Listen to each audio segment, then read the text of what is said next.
In today's video, I'm going to teach you how to undo and redo actions in Canva. Let's keep this quick and simple. If you're editing a design in Canva and you make a change you didn't mean to make, or you want to bring back something you just reversed, knowing how to undo and redo will save you a lot of time. Start by opening Canva on your computer.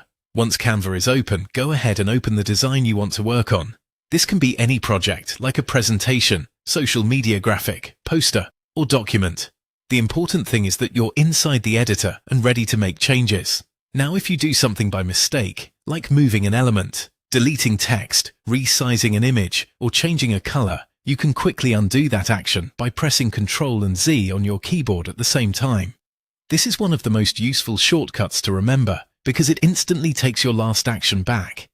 If you've made several changes in a row and want to go back more than one step, you can usually keep pressing Ctrl and Z to undo previous actions one at a time. If you undo something and then realize you actually wanted that change after all, you can redo it by pressing Ctrl and Y together on your keyboard.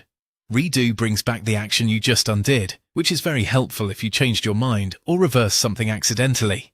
These two shortcuts work together and make editing much faster than manually trying to fix every little mistake.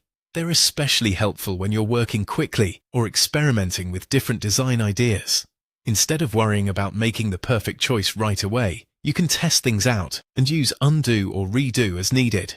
A good tip is to practice these shortcuts a few times so they become automatic. The more comfortable you are with them, the smoother your editing process will feel. They may seem basic, but they're essential tools for working efficiently in Canva. So, to recap, open Canva. Open your design, press Ctrl and Z to undo, and press Ctrl and Y to redo. Once you get used to these shortcuts, you'll be able to correct mistakes and restore changes in just a second or two.